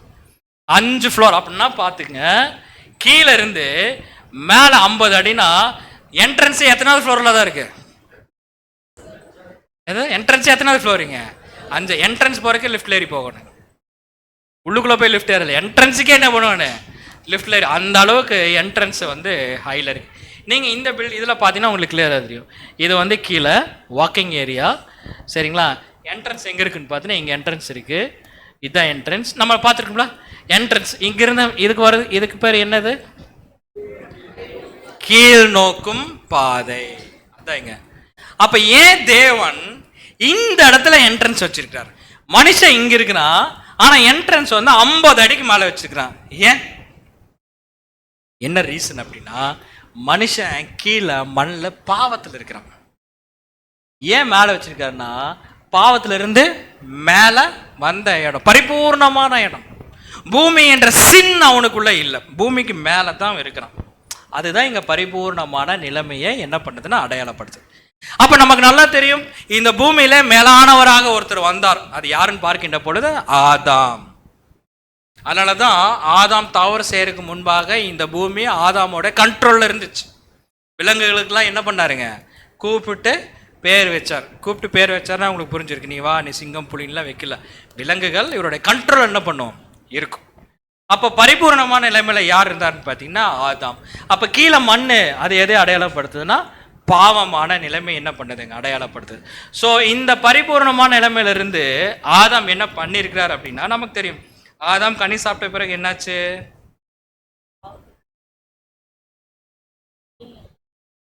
கீழ் நோக்கும் பாதை, சரிங்களா? ஸோ கீழ் நோக்கும் பாதையில் கீழே வந்தால் லாஸ்ட் இங்கே என்ன இருக்கும்? புதைக்குழி இருக்கும், சரிங்களா? இப்போ இதை நீங்கள் நல்லா பார்த்துங்க. இப்போ நம்ம இன்னொரு சார்ட்டில் பார்க்கலாம். ஸோ இந்த இடம் யாரு? இந்த இடம் யாரு? இது என்ன இடம்? பரிபூர்ணமான இடம், சரிங்களா? பரிபூர்ணமான இடம். ஸோ கீழே இருந்து 50 அடியில் இருக்கு. இந்த பரிபூர்ணமான நிலைமையில ஃபர்ஸ்ட் இருந்தது யாருன்னு பார்த்தீங்கன்னா Adam. Okay, very good, super. Adam இருந்திருக்கார். ஆதாம் என்ன பண்ணிட்டாருன்னா கொஞ்ச நாள் நல்லா இருந்துச்சு. அதுக்கப்புறம் மேரேஜ் ஆச்சு. மேரேஜுக்கு அப்புறம் நீங்களே சொல்றீங்க, மேரேஜுக்கு அப்புறம் ப்ராப்ளத்துக்கு அப்புறம் என்னாச்சு? கீழே சார்ன்னு. இப்போ என்ன ஆயிடுச்சு அப்படின்னா பாருங்க, என்ன ஆயிடுச்சு? இப்ப பரிபூர்ணமான இருந்த ஆதாம் தப்பு செஞ்சுட்டு சாருன்னு எங்க வந்துட்டாருங்க. ஆனா எங்க ஒரு ஸ்லாங்ல பேசிட்டு இருக்க, தப்பா நினைச்சுக்காங்க. சாருன்னு எங்க வந்துட்டாரு? கீழே வந்துட்டாரு. கீழே என்ன இருக்கு? இப்ப ஆதாம் நிமித்தம் எல்லா ஜனங்களுமே என்னன்னா சருன்னு இறங்கிட்டே இருக்கிறாங்க. இந்த ஸ்கூல்ல எல்லாம் குழந்தைங்க விளையாடுவாங்க தெரியுங்களா? சர்க்கிளா ஸ்லைடா அந்த குழந்தை மேலே இருந்துட்டு வரும்போது எக்ஸைட்மெண்ட்டாக வரும், பார்த்துருப்பீங்க. அப்படியே வரும்போது சர்ன்னு எக்ஸைட்மெண்ட்டாக வரும். அப்படியே மோஸ்ட் என்ஜாய் பண்ணும். அந்த கீழே சர்க்கிட்ட வர்றத அந்த குழந்தை என்ன பண்ணால் என்ஜாய் பண்ணும். அந்த சர்க்கிள்னே ஒரு ஸ்லைடு என்ஜாய் பண்ணும். அப்படியே சர்ன்னு கீழே வந்தோடனே பேரண்ட்ஸ் என்ன பண்ணிக்குவாங்க? பிடிச்சிக்குவாங்க. அதே மாதிரி தான் இன்னைக்கு மனுஷர்கள். இந்த உலக வாழ்க்கை எப்படிப்பட்ட வாழ்க்கையா இருக்குன்னா சர்க்கிட்டு வராங்க. சர்க்கிட் வரும்போது எப்படி இருக்கும்? ஹாப்பியாக. அதுதான் களியாட்டம், பணம், பேராசை, பொறாமை, அது இதுன்னு என்ஜாய் லைஃப்னு என்ஜாய் பண்ணு சர்ன்னு சறுக்கிட்டு வராங்க. ஆனால் கீழே பேரண்ட்ஸ் இருக்க மாட்டான். யார் இருப்பா? புதியோர் இல்லைப்பா, யாரு? புதைக்குழி. புதைக்குழி தான். புதைக்குழியில யாரு வெயிட் பண்ணிருப்பா? யாரு? ஒரு குழந்தை மேல இருந்து வரும்போது பேரண்ட்ஸ் அப்படியே அள்ளிக்கிறாங்கல்ல, கீழே விட கூட என்ன பண்ணிக்கிறது, அப்படி அள்ளிக்கிறாங்கல்ல. அந்த மாதிரி மனுஷர்கள் பாவம் செஞ்சு பாவத்தில் என்ஜாய் பண்ணிட்டு உலகத்து கூட வாழ்ந்து அப்படியே சர்ன்னு கீழே வரும்போது காப்பாத்திற்காக இருக்க மாட்டான். அப்போ அந்த புதக்குழியில் போட்டு அமுத்திற்காக யார் வெயிட் பண்ணிட்டு இருப்பான்? சாத்தான். ஏன்னா பார்ப்பான், வரையா நீ என்னோட ஆளு பாவா, எனக்கு பிடிச்ச மாதிரியே நீ என்ன பண்ற செய்கிறேன். ஸோ மனிதர்கள் என்ன பண்றாங்கன்னா அந்த பரிபூர்ணமான நிலைமையில விழுந்ததுனால எல்லாரும் கீழ் நோக்கு பாதைக்கு போயிட்டு எங்க தான் போய் சேர்றாங்க? புதை குழி. அதனாலதான் உங்களுக்கு அந்த கீழ் நோக்கு பாதை எப்படி இருக்குன்னு பார்த்தீங்கன்னா இப்படிதான் இருக்கும், ஒன்று அப்படி கீழே. அப்போ இந்த இதை யார் இங்க ஆரம்பிச்சு வச்சான்னு பார்க்கின்ற பொழுது ஆதாம். ரோமர் 6ஆம் அதிகாரம் 23ஆம் வசனம். ரோமர் 6ஆம் அதிகாரம் 23ஆம் வசனம். பாவத்தின் சம்பளம் மரணம், தேவனுடைய கிருபை வருமோ நம்முடைய கர்த்தராகிய இயேசு கிறிஸ்துவினால் உண்டான நித்திய ஜீவன். பாவத்தின் சம்பளம் மரணம். அப்ப பிறப்புன்னு ஒண்ணு இருந்துச்சுன்னா கண்டிப்பா என்ன இருக்குன்னு பாத்தீங்கன்னா இறப்பு இருக்கு. அது மாற்று கருத்தே கிடையாது. அதனால பாரு ரோமர் 5ஆம் அதிகாரம் 12ஆம் வசனம் வாசிப்போம். ரோமர் 5ஆம் அதிகாரம் 12ஆம் வசனம். இப்படியாக ஒரே மனுஷனாலே பாவமும் பாவத்தினாலே மரணமும் உலகத்திலே பிரவேசித்தது போலவும் எல்லா மனுஷரும் பாவம் செய்தபடியால் மரணம் எல்லாருக்கும் வந்தது போலவும் இதுவும் ஆயிற்று. எல்லா மனுஷரும் பாவம் செய்தபடினால் எல்லாத்துக்கும் என்ன வந்துச்சுன்னா ஆதாம் நிமித்தம் மரணம் வந்து விட்டுச்சு. சரிங்களா? இப்ப என்ன பிரச்சனைனா எல்லாரும் பிறகுறாங்க, எல்லாம் எதுக்குள்ள போயிடுறாங்க? மரணத்துக்குள்ள போற. ஆனா கண்டிப்பா கிங் சேம்பர் போக வேண்டும். இப்ப கிங் சேம்பர் போறவங்க எல்லாருமே அன்பார்ச்சுனேட்டா எங்க போறாங்க? புதைக்குழி. புரிஞ்சுங்களா? கிங் சேம்பர் போக வேண்டியவங்க இப்ப எங்க போயிட்டு இருக்காங்க? புதைக்குழிக்கு போயிட்டு இருக்காங்க, பிட். சரி, கிங் சேம்பரே போக முடியாதா? எல்லாருமே சர்க்கிட் கிங் சேம்பர் போறதுக்கு வழி இல்லையா அப்படின்னு பார்த்தா இருக்கு, ஒரு வழி இருக்கு. எங்கன்னா இந்த இடத்துல வரும்போது இங்க என்ன இருக்கு? மேல் நோக்கு பாதை என்ன ஆகுது? ஸ்டார்ட் ஆகுது. நீங்க நல்லா புரிஞ்சுங்க, பிறக்கும் போது பரிபூர்ணம் இல்லை மனுஷன். ஆனால் கொஞ்சம் பிறந்த பின்பாக அவங்க மேல் நோக்கு பாதை போறதுக்கு ஒரு வழியை தேவன் என்ன பண்ணிருந்தா ஏற்படுத்தி கொடுத்தார். நல்லா புரிஞ்சுங்க, பிறக்கும் போது இல்லை, பரிபூர்ணம் பிறந்த பின்பாக ஒரு வாய்ப்பை ஏற்படுத்தி கொடுத்தார். எப்படின்னா இந்த மேல் நோக்கு பாதை போறதுக்காக. இந்த ஒருவேளை இந்த மேல் நோக்க பாதை போயிருந்தா எங்க போகலான்னு பார்த்தீங்கன்னா ஒன்னா குயின் சாம்பர் போகலாம், இல்லைன்னா எங்க போகலாம்? கிங் சாம்பர் போகலாம். இந்த இடத்துல பாருங்க, ஒன்னா குயின் சாம்பர் போகலாம், என்ன கிங் சாம்பர் போகலாம். ஆனா மேல் நோக்க பாதை போகணும்னா இங்க என்ன வந்துருச்சுன்னு பார்த்தீங்கன்னா சிவப்பு கல் அடைப்பு. அப்ப என்ன பண்ண முடியாது? இங்க வரவங்க இங்க போய் ஏறான்னு பார்த்தா இங்க என்ன ஆயிடுச்சு? அடைப்பாயிருச்சு. வேற வழியெல்லாம் நேரம் எங்க தான் போய் ஆகணுங்க? கீழே தான் போய். ஸோ சிவப்பு கல் அடைப்பு இப்படி தான் இங்கே இருக்கும். உங்களுக்கு பிக்சருக்கா? ஸோ இதுதான் அந்த சிவப்பு கல் அடைப்பு. சரி, இந்த சிவப்பு கல் அடைப்பு எதை அடையாளப்படுத்துது? அதை தான் பார்க்க போகிறோம். ஞானஸ்தானமா? சரி, இல்லை நீங்கள் ஒன்றும் தப்பெல்லாம் சொல்ல, உங்கள் இதை நீங்கள் சொல்லுங்க. ஞானஸ்தானம் இல்லை. இந்த சிவப்பு கல் அடைப்பு எதை அடையாளப்படுத்துனா பாருங்க, தேவன் பார்க்குறார், என்ன எல்லா ஜனங்களும் சருன்னு கீழே எங்கே போயிட்டு இருக்காங்க? நான் வேறு சருன்னு சொல்லிட்டு இருக்கிறேன். ஸ்லைடில் என்ன சொல்லுவோம் நம்ம? சர்க்கிட். அது சருன்னே நல்லதான் இருக்கு. சர்க்கிட் போகிறதா? சரி, சர்க்கிட் தான் போகிறோன்னு வச்சுங்களேன். மரணம்ங்கிற சர்க்கிளில் போயிட்டு இருக்குன்னு வச்சுங்க. தேவன் பார்க்குறாரு, இடப்பா பிறந்தவங்களே இதுக்குள்ளே போயிட்டு இருக்கிறாங்க, ஆதாம் நிமித்தம் மரணத்துக்குள்ளே போயிட்டு இருக்கிறாங்க. சரி, எல்லாத்துக்கும் ஜீவனை கொடுக்க வேண்டாம், ஒரு சில ஜனங்களுக்கு என்ன பண்ணலாம்னா ஒரு ஆசீர்வாதத்தை கொடுக்கலான்னு முடிவு பண்ணுறார். சொந்த ஜாதியாவும் சொந்த ஜனமாவும் யார் வந்திருக்கான்னு பார்க்கின்ற பொழுது யார் வந்திருக்காங்க? இஸ்ரேல் ஜனங்கள். அப்ப இஸ்ரேல் ஜனங்களுக்கு மட்டும் அவர் என்ன கொடுக்கிறாருன்னா நியாய பிரமாணத்தை கொடுக்கிறார். யார் யார் நியாய பிரமாணத்தை ஃபாலோ பண்றாங்களோ உங்களுக்கு ஜீவன். கிங் சாம்பரா குயின் சாம்பரான்னு சொல்லல, உங்களுக்கு என்னது? ஜீவன் அப்படின்னு சொல்லி ஜீவனை கொடுக்கிறார். ஆனா என்ன பிரச்சனை அப்படின்னா இஸ்ரேல் ஜனங்கள்னால நியாய பிரமாணத்தை என்ன பண்ண முடியல? ஃபாலோ பண்ண முடியல. வாசிங்க லேவியராகும் 18 ஆகையால் என் கட்டளைகளையும் என் நியாயங்களையும் கைக்கொள்ள கடுவீர்கள். அவைகளின்படி செய்கிறவன் எவனும் அவைகளால் பிழைப்பான். நான் கர்த்தர். பாத்தீங்களா, அவர் சொல்றாரு என் நியாயங்களையும் கை கொள்ள கடவீர்கள், அவைகளின்படி செய்கிறவன் எவனும் அவைகள்னால் என்ன பண்ணுவான்? பிழைப்பான். தெளிவா சொல்லப்பட்டிருக்கு. அப்போ இந்த இஸ்ரேல் ஜனங்கள்னால இந்த நியாய பிரமாணத்தை அவங்களால என்ன பண்ண முடியல? ஃபாலோ பண்ண முடியல. அதனால அங்கே ஒரு அடைப்பாகவே ஏற்பட்டு இஸ்ரேல் ஜனங்களும் எதுக்குள்ளே போயிட்டாங்கன்னு பார்த்தீங்கன்னா, நியாயப்பிரமாணம் கிடைச்சிது, மேல்நோக்கு பாதை போகிறக்கு ஒரு வாய்ப்பு கிடைச்சிது. பட் அன்ஃபார்ச்சுனேட்டாக அவங்களால ஃபாலோ பண்ண முடியாமல் மரணத்துக்குள்ளே போகிறாங்க. கலாத்தியர் 3:11 வாசிப்போம். கலாத்தியர் 3:11 நியாய பிரமாணத்தினாலே ஒருவனும் தேவனிடத்தில் நீதிமானாகிறது என்பது வெளியங்கரமாய் இருக்கிறது. பாருங்க, இப்ப நியாய பிரமாணத்தினால யாரும் என்ன ஆக முடியாது? நீதிமான் ஆக முடியாது. ஓகே, அப்போ தேவனுடைய திட்டத்துல நல்லா பாருங்க, நியாயப்பிரமாணம் இஸ்ரேல் ஜனங்களுக்கு கொடுத்து நீங்க மேல் நோக்கு பாதைக்கு வாங்கன்னு சொன்னாரு. ஆனா நியாயப்பிரமாணத்தை ஃபாலோ பண்ணதுனால எல்லாரும் மரணத்துக்குள்ள போனதுனால இது என்ன ஆயிடுச்சு? இப்போ பிளாக் ஆயிடுச்சு. அப்போ யாருனால இப்ப எங்க போக முடியாது? இஸ்ரேல் ஜனங்களுக்கு ஒரு வாய்ப்பு கொடுத்தாரு, அவங்க ஃபாலோ பண்ணலாம். அப்ப இஸ்ரேல் ஜனங்களாலும் போக முடியல, ஜனங்கள்னாலும் என்ன பண்ண முடியல? போக முடியல. மீண்டுமாக எல்லாரும் எதுக்குள்ளதான் போயிட்டு இருக்கிறாங்க? புதைக்குள்ளே தான் போயிட்டேன். இப்போதான் தேவன் பார்க்குறாரு, என்ன இது நமக்கு ஒரு வாய்ப்பை வந்து இஸ்ரேல் ஜனங்களுக்கு கொடுத்தா இஸ்ரேல் ஜனங்கள் என்ன பண்ண மாட்டேங்கிறாங்க? கீழ்ப்படிய மாட்டேங்கிறாங்க. அப்போ எல்லாரும் இந்த புதைக்குள்ளையில் போட்டு இருக்கிறாங்களே, அப்போ மேல் நோக்கு பாதைக்கே யாருனாலையும் போக முடியாதா அப்படின்னு பார்க்கும்போது தான் தேவனுடைய திட்டத்தில் மேல் நோக்கும் பாதை இங்கே மட்டும் இல்லை, இங்கே அடைச்சிருச்சுல்ல. இன்னொரு பாதை என்ன இருக்குங்க? இப்படி ஒரு பாதை இருக்கு. இது கூட கொஞ்சம் ஈஸியா இருக்கு. இது எப்படி இருக்கு? ரொம்ப சின்னதா இருக்கு, ரொம்ப கீழே இருந்து மேலே போகணும், ரொம்ப நாள் ஆகும்.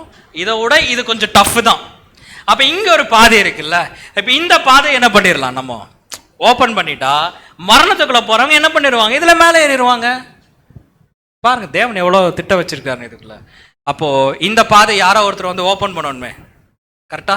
அப்போஸ்தலர் நடபடிகள் 4:12. அவராலே என்று வேறு ஒருவராலும் ரட்சிப்பு இல்லை.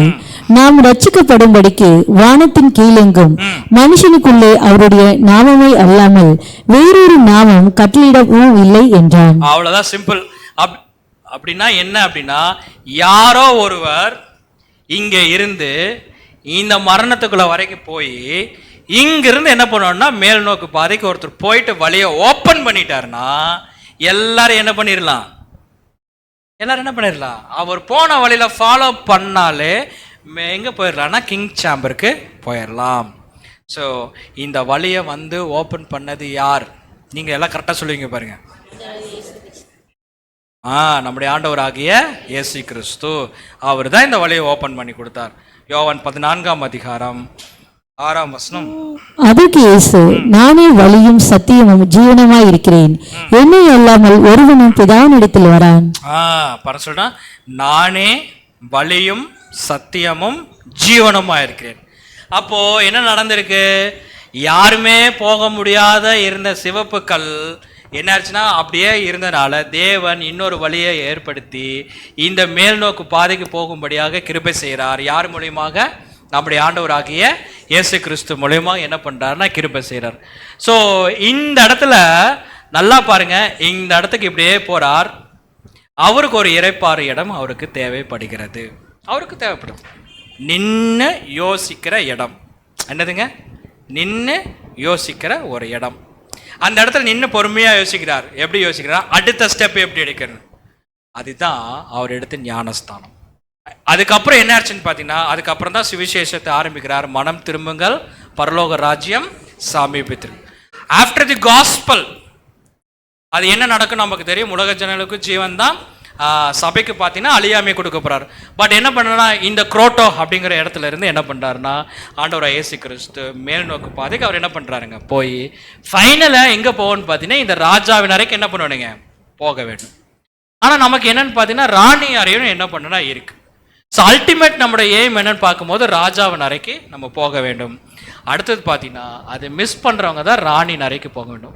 பிரதர், அப்போ ராஜாவின் அறைன்னு சொல்கிறீங்களே, ராணி அறைன்னு சொல்கிறீங்களே, ராஜாவின் அறை எதை அடையாளப்படுத்தும்?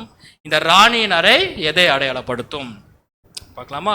ஃபர்ஸ்ட் ராஜாவின் அறை எதை அடையாளப்படுத்தும் சொல்லி பார்த்துடலாம். ஸோ இந்த ராஜாவின் அறை எதை அடையாளப்படுத்தும்னா பரலோக ரட்சிப்பு. பரலோக ரட்சிப்பு வேண்டும் என்றாலும் கிறிஸ்துவின் வழியில தான் போய் ஆகணும், நோ ஆப்ஷன். அடுத்தது ராணியின் அறை. ராணியை யாருக்குன்னா பூலோக ரட்சிப்பு. இந்த பூலோக ரட்சிப்பை அடைய வேண்டும் என்றாலும் அவர்களும் யார் வழியில தான் போக வேண்டும்? கிறிஸ்துவின் வழியில தான் நாம் போக வேண்டும். அப்படி என்றால் நம்ம எதை ஃபோக்கஸ் பண்ண வேண்டியதா இருக்கும்? நம்ம இப்போ இந்த பாடத்தில் கேட்குறோங்க, நமக்கு எந்த அறை வேணும்? ஏதோ ஒரு அறை கொடுங்க. அப்படியா? அப்படி கிடையாது. நம்ம எந்த அறை வேணும் நமக்கு? பரலோக ரட்சிப்பு. அதுக்கு தான் நம்ம வந்திருக்கிறோம், அதுக்கு தான் பிரயாசப்படுறோம்.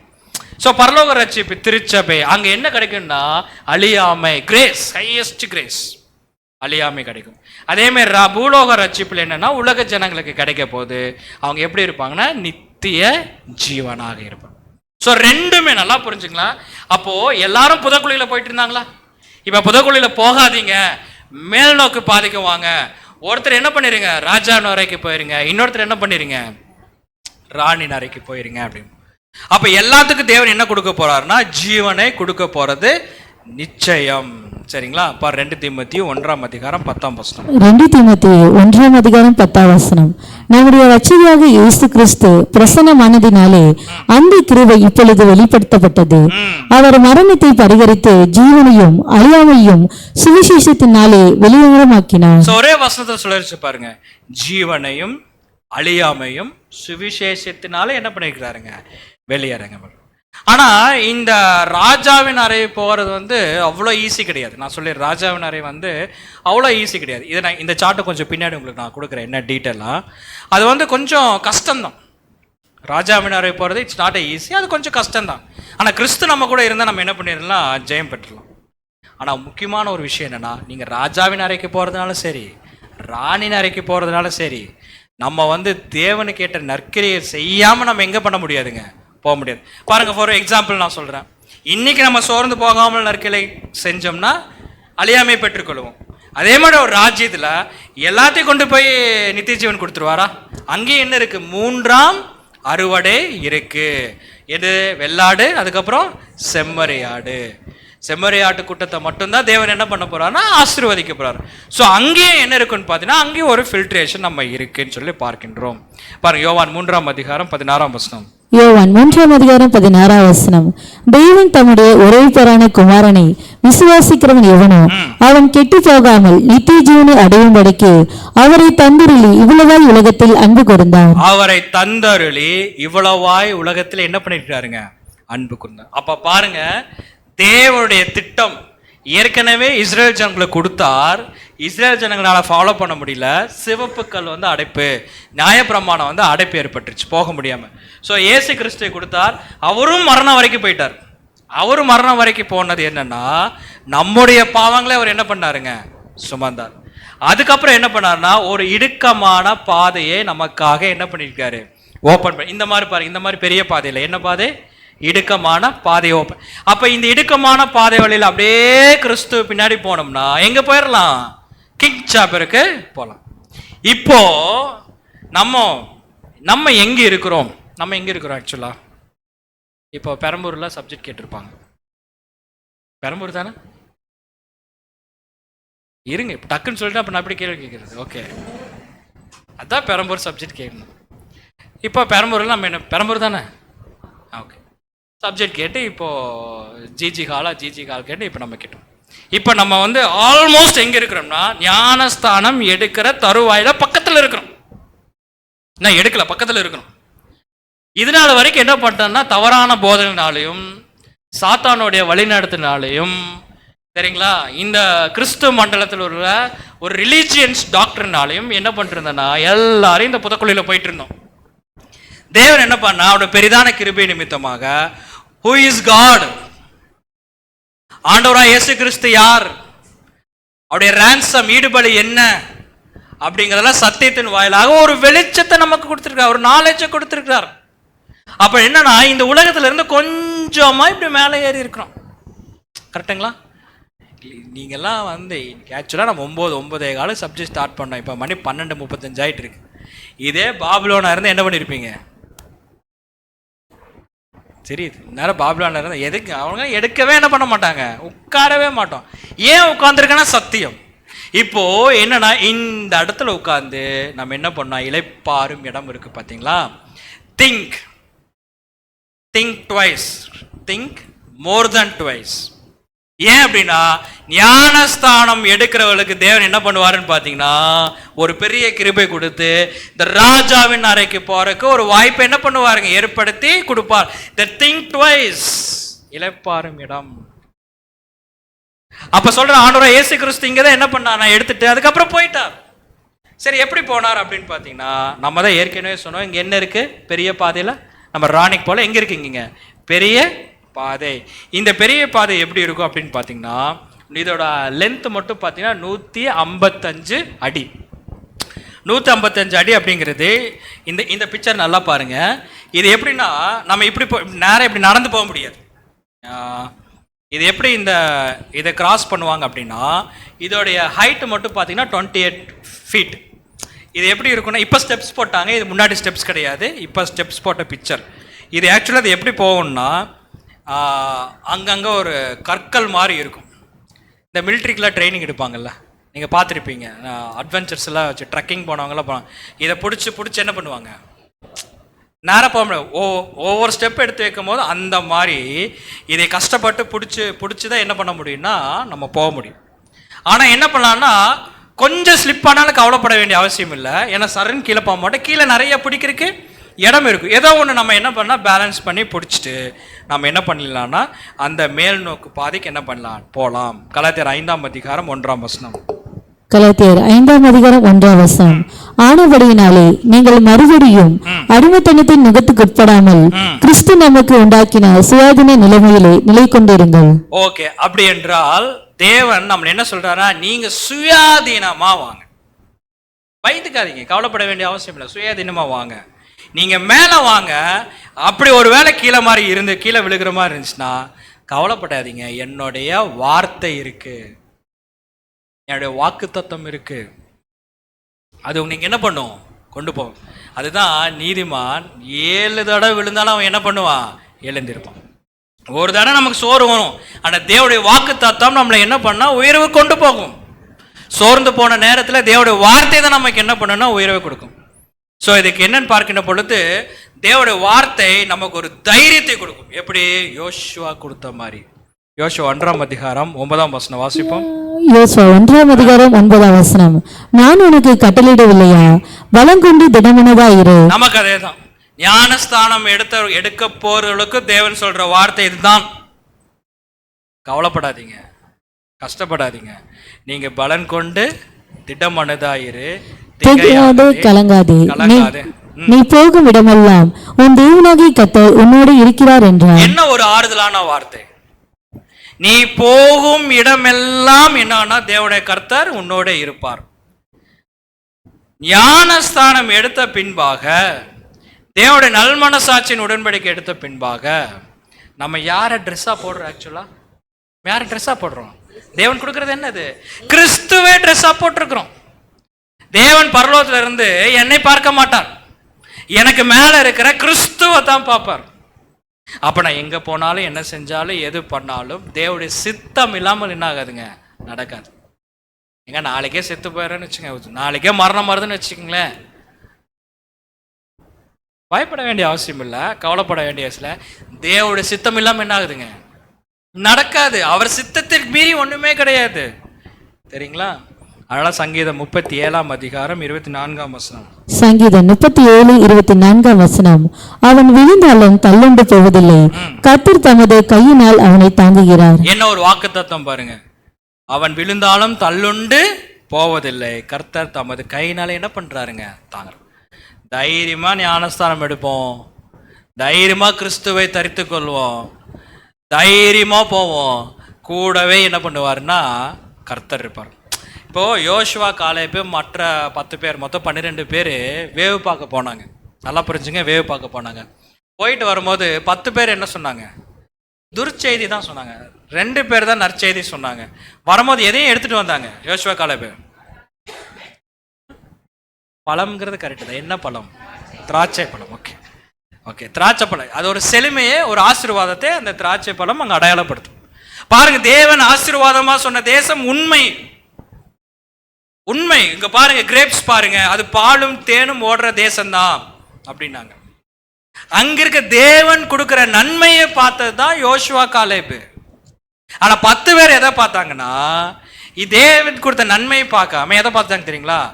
அவங்கெல்லாம் ராட்சசர் மாதிரி இருக்கிறோம், அவங்க முன்னாடி நாங்க எப்படி இருக்கிறோம், வெட்டிக்கிளி மாதிரி இருக்கிறோம், பொஸ்குன்னு இருக்கிறோம் அப்படின்னு, எங்க ஊர் லாங்குவேஜ் அப்படி இருக்கிறோம், ஒண்ணுமே இல்லை அப்படின்னு. 10 பேர்த்துக்கு அது நெகட்டிவா தெரிஞ்சது, 2 பேர்த்துக்கு என்னதுங்க பாசிட்டிவா தெரிஞ்சது. தேவன் அந்த 2 பேர்த்த ஆசீர்வதிச்சார். ஞானஸ்தானம் எடுத்து பின்பாக கிறிஸ்துவுக்குள்ளான பாடுகள் ஒரு வாக்கு தத்துவம், அது ஒரு வார்த்தை, அது உண்மை. கவலைப்படாதீங்க, யார் இருப்பா நம்ம கூட? கிரைஸ்ட். சரிங்களா? சங்கீதம் 46 அதிகாரம் 1 வசனம். சங்கீதம் 46 1 தெய்வம் நமக்கு அடைக்கலமும் பலனும் ஆபத்து காலத்தில் அனுகூலமான துணையுமானவர். வாங்க தைரியமா சாம்பர்ல ஏறுவோம், கர்த்தர் பார்த்துக்குவார். ஏன்னா நம்மெல்லாம் தரிசித்து நடவாமல் என்ன பண்றோம், விசுவாசித்து நடக்கும். எவ்வளவு பெரிய ஆசீர்வாதம். சரி, அந்த பெரிய பாதையில் போனோன்னு என்ன கிடைக்கும் பிரதர்? அப்படி கஷ்டப்பட்டு இப்படி மேலே ஏறி இப்படி மேலே ஏறினா புரிஞ்சுங்களா? படியில் ஏறி வரும்போதே மூச்சு வாங்குது. சரிங்களா? 2 படி ஏற சொல்லுங்க, 2 மாடி ஏறிட்டேன்னு வச்சுங்களேன், அதுதான் நமக்கு இருக்கிற பெரிய டார்கெட். 2 மாடி, முட்டி வலியிலிருந்து நெஞ்சு வலியிலிருந்து எல்லாம் வந்துடும். ஆனால் இதுவும் அப்படி it's not a easy task. கஷ்டப்பட்டு மேலே ஏறுவோம். அப்படி கீழே விழுகிற மாதிரி இருந்துச்சுன்னா தேவனுடைய வாக்கு தத்துவம் இருக்கு. கிரைஸ்ட் என்ன பண்ணிக்குவாருங்க, நம்மளே ஹோல்ட் பண்ணிக்குவார். அப்படியே அழகா மேலே ஏறிடலாம். அப்படி ஏறினோடனே தேவன் சொல்றாரு, வாக்கு தத்துவம் கிடைச்சதா, சத்தியம் கிடைச்சதா, எல்லாமே கிடைச்சிச்சா? எல்லாமே கிடைச்சது தேவனே. அந்த மேலே ஏறி வர வந்துகிட்டே இருக்கிற தேவனே. ஓகே, நீ வந்தோடனே உடனே உன்னால் எங்கே போக முடியாது, உடனே உன்னால் என்ன பண்ண, ராஜாவின் அறைக்கு போக முடியாது. தேவனுடைய வாக்கு தத்துவம் கொடுத்தீங்க, பாப்டிசம் எடுத்துட்டேன், கிறிஸ்து என் கூட இருக்கிறார். கஷ்டப்பட்டு உங்க வாக்குத்தத்தம் விழுந்து விழுந்து விழுந்து என்ன பண்ணிருக்கிறேன், மேலே ஏறி இருக்கிறேன், உங்க வார்த்தையை நான் இறுக்கி பிடிச்சிருக்கிறேன். அப்போ என்னால் என்னங்க போக முடியாது, கிங் சாம்பர் போக முடியாதா அப்படின்னு கேட்டா, நீ கிங் சாம்பர் போறதுக்கு முன்னாடி என்ன இருக்குன்னா ஒரு ஆன்டி சாம்பர் இருக்கு. இதை தாண்டினா எங்க வந்துடலாம், எங்க வந்தனா இந்த கிங் சாம்பருக்கு வந்துடலாம். நான் சொன்ன ஆன்டி சாம்பர் இதுதான். இப்போ புரியுதா? இந்த கிரேட் கேலரி இருக்கு பார்த்தீங்களா, இந்த பெரிய பாதையிலேருந்து எப்படி வராங்க பாருங்க, இப்படியே சரிங்களா, இந்த இடத்துல ஒன்றும் சொல்ல மறந்துட்டேன், ஒரு கிரேட் ஸ்டெப் இருக்கா, கிரேட் ஸ்டெப்பு, அதுக்கப்புறம் தான் என்ன வருதுங்க, ஆன்டி சாம்பர். இப்போ இந்த இடத்துல வர வரைக்கும் தேவனுடைய திட்டத்தில் நடக்குனா ரெடி, வாக்கு தத்துவம் இருக்கு, அவருடைய வார்த்தை இருக்கு, வசனம் இருக்கு, சத்தியம் இருக்கு, தேவனுடைய பரிசுத்தாவி இருக்கு, பாப்டிசம் எடுத்துருச்சு, எல்லாமே இதோட முடிஞ்சிருச்சு. இப்போ ஆல்மோஸ்ட் நான் எங்க வரேன்னு பார்த்தீங்கன்னா இந்த இடத்துக்கு வந்துட்டேன், கிரேட் ஸ்டெப்பு கிட்ட நிற்கிறேன். இந்த கிரேட் ஸ்டெப் எதற்காக அப்படின்னா, நல்லா பாருங்க, இந்த ஆன்டி சாம்பருக்கும் இதுக்கும் நடுவில் ஒரு இடம் இருக்கு. இந்த இடம் ரொம்ப முக்கியமான ஒரு இடம், இதுதான் கிரேட் ஸ்டெப். சரிங்களா? இது என்ன இந்த இடம்? வசனம் வாசிக்கலாம் பாருங்க, லூக்கா 14 அதிகாரம் வசனம் 28 முதல் 29. லூக்கா 14 அதிகாரம் 28 வசனம். உங்களில் ஒருவன் ஒரு கோபுரத்தை கட்ட மனதாயிருந்து, உங்களில் ஒருவன் கோபுரத்தை கட்ட மனதாயிருந்து, கோபுரத்தை கட்டுறோம்னா அஸ்திவாரம் போட்ட பின்பு முடிக்க திராணி இல்லாமல் போனால் பார்க்கிறவர்கள் எல்லாரும் பார்க்கிறவங்கள என்ன சொல்லுவாங்க? வாசிங்க. இந்த மனுஷன் கட்டு தொடங்கி முடிக்க திராணி இல்லாமல் போனான் என்று சொல்லி தன்னை பிரயாசம் பண்ணாதபடிக்கு அதை கட்டி தீர்க்குவதற்கு தனக்கு நிர்வாகம் உண்டோ இல்லையோ என்று முன்பு அவன் உட்கார்ந்து செல்லும் செலவை கணக்கு பார்ப்பானோ. செல்லும் செலவை கணக்கு பார்க்க கடவன். சரிங்களா? அப்ப இந்த இடம் இருக்கு பாத்தீங்களா, கிரேட் ஸ்டெப். சரிங்களா? இந்த கிரேட் ஸ்டெப் என்னன்னா, செல்லும் செலவை கணக்கு பார்க்க கடவன். தேவனுடைய வாக்கு தத்துவம் வாங்கிட்டோம், சத்தியம் வாங்கிட்டோம், ஞானஸ்தானம் வாங்கிட்டோம், ஒரு புதிய சிருஷ்டியா இருக்கிறோம். இப்போ அடுத்தது என்ன பண்ணோம்னா, புதிய சிருஷ்டியா இருக்கிறவங்க யாரும் பரலோகம் போக மாட்டாங்க. என்ன புதுசா? புதிய சிருஷ்டி யாரும் என்ன பண்ண மாட்டாங்க, பரலோகம் யார் புதிய சிருஷ்டியா இருக்கிறாங்களோ, புதிய சிருஷ்டியா இருந்து யார் வந்து ஆவியில ஜனிப்பிக்கப்படுகிறார்களோ அவங்க தான் எங்க போவாங்க, பரலோகம் போவார்கள். அப்படி என்றால் இந்த இடத்துல உட்காந்து நம்ம என்ன நல்லா யோசிக்க வேணும். எதுக்குன்னா நம்ம என்ன செய்ய போகிறோம் அப்படின்னு.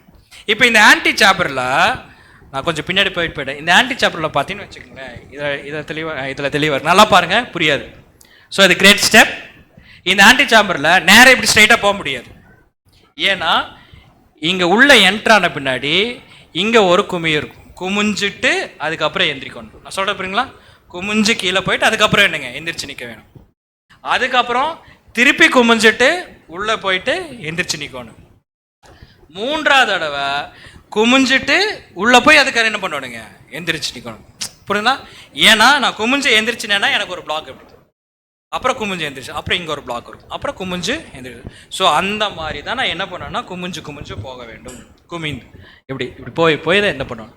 அப்போ இந்த 3 தடவை குமிஞ்சு போகிறது எதை அடையாளப்படுத்தும் அப்படிங்கிறத நம்ம பார்க்கணும்.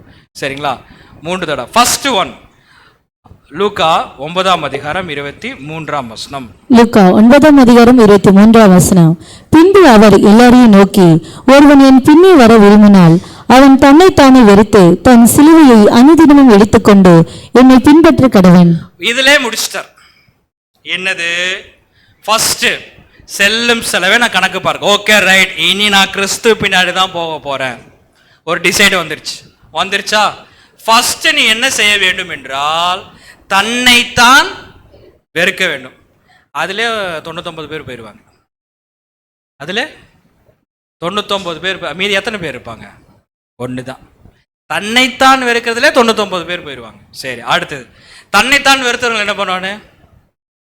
நான் வெறுத்துட்டேன் அப்படின்னா தன்னைத்தான் வெறுத்தல் என்ன பண்ணணும்னா அப்படியே இருக்கக்கூடாது, தன் சிலுவையை சுமக்க வேண்டும். எனக்கு உலகத்தில் நிறைய இருக்கும், ஆம்பிஷன், கோல், குடும்பம், நிறைய விஷயங்கள் இந்த உலகத்துக்குரிய காரணம். அதெல்லாம் தூக்கி போட்டுட்டு அதெல்லாம் வேண்டாம், நான் என்ன பண்ணுறேன், என்னோட சிலுவையை நான் சுமக்கிறேன். இது செகண்ட் பாயிண்ட். இது செகண்ட். சரி, அடுத்தது என்ன பண்ண? சிலுவையை சுமந்துட்டு எந்த வழியில் போகிறது? சிலுவையை சுமந்துட்டு தனி ட்ராக்ல போனால் அப்போ ஜெயிக்க முடியுமா? எந்த ட்ராக்ல போகணும்? அவருடைய அடிச்சுவடுகளை பின்பற்றி போக வேண்டும். ஸோ தன்னைத்தான் வெறுக்க வேண்டும், சிலுவையை சுமக்க வேண்டும், கிறிஸ்து போன அதே வழியில் என்ன பண்ணோம்னா பிரயாணம் பண்ண வேண்டும். போனோம்னா எங்கே போகலாம்? கிங் சாம்பருக்கு போகலாம். அப்போஸ்தலர் நடபடிகள் 14:22. சீஷருடைய மனதை திடப்படுத்தி விசுவாசத்திலே நிலைத்திருக்கும்படி அவர்களுக்கு புத்தி சொல்லி, நாம் அநேக உபத்திரவங்களின் வழியாய் தேவனுடைய ராஜ்யத்தில் பிரவேசிக்க வேண்டும் என்று சொன்னார்கள். எப்படி பாருங்க, அநேக உபத்திரவங்களினால் வழியாய் தேவனுடைய ராஜ்யத்தில் என்ன பண்ண முடியும்? பிரவேசிக்க. It's not easy. ஆனால் உபத்திரவம் வரும்போது கவலைப்படாதீங்க. கூட யார் இருக்கிறா? கிறிஸ்து இருக்கிறாரு. சரிங்களா? ஏனெனில் கிறிஸ்துவனிடத்தில் விசுவாசிக்க மாத்திரமல்ல, அவர் நிமித்தமாய் பாடுபடுவதற்கு உங்களுக்கு அருளப்பட்டிருக்கு. இந்த வீட்டில் எல்லாம் வசனம் போட்டிருப்பாங்க தெரியுங்களா? நீங்கள் ஒவ்வொரு கிறிஸ்தவ வீட்டுக்கு போனீங்கன்னா வசனம், என்னென்ன வசனம் இருக்கும்? ஆசீர்வாதமாக இருப்பாய், ஓகே, நானும் என் வீடாரும், அந்த ஒரு வசனம் போட்டிருப்பாங்க. இயேசுவின் ரத்தம் ஜெயம் கதவுல ஒட்டியிருப்பாங்க. ஏன்னா சாத்தான் உள்ளே வரக்கூடாதுன்னு. இது கிறிஸ்துவ இயேசுவின் ரத்தம் ஜெயம் அப்படின்னு நிறைய பார்த்தீங்கன்னா சங்கீதத்தில் இருந்து நிறைய வசனங்கள் என்ன பண்ணியிருப்பாங்க. ஒருத்தங்க வீட்டுக்கு போனால் 35 போர்டு வச்சுருந்தாங்க. 35 போர்டும் சங்கீதம் தான். எல்லா வசனத்தையும் எடுத்து பண்ணிட்டாங்க, எல்லா ஆசீர்வாத வசனத்தையும் எடுத்து போட்டாங்க. வீட்டில் மாட்ட வேண்டிய வசனம் என்ன தெரியுங்களா? வீட்டில் மாட்ட வேண்டிய வசனம் இந்த வசனம் தான். காலையில் கண் முழிச்சு இப்படி திறந்த உடனே போய் வசனம் படிக்கணும். ஏனெனில் கிறிஸ்துவனிடத்தில் விசுவாசிக்க மாத்திரமல்ல, அவர் நிமித்தமாக பாடுபடுவதற்கும் என்ன பண்ணிருக்கு? அருளப்பட. It's a gift. இதுதான் படிக்கணும், இதுதான் பாட்டிருக்கணும். இந்த ஒரு வசனம், அழகான வசனம், வீட்டில் மாட்டி வைங்க, ரொம்ப யூஸ்ஃபுல்லாக இருக்கும். சரிங்களா? சரி, ரைட்டு. கஷ்டப்பட்டு இந்த சாம்பரில் போயிட்டேன், 3 சாம்பர் தாண்டிட்டேன், தன்னைத்தான் வெறுத்துட்டேன், சிலுவையை சுமந்துட்டேன், அதுக்கப்புறம் கிறிஸ்துவின் வழியில் என்ன பண்ணிட்டேன்? நடந்துட்டேன். அப்படின்னா அடுத்து டேரக்டா எங்க போயிடலான்னு பார்த்தீங்கன்னா கிங் சாம்பர். இந்த கிங் சாம்பருக்குள்ள அப்பா இவ்வளோ கஷ்டப்பட்டு வந்துட்டோமா அப்படின்னா, இந்த கிங் சாம்பருக்குள்ள போனோடனே அந்த கிங் சாம்பர்ல என்ன இருக்குன்னா ஒரு சவப்பட்டி இருக்கும்.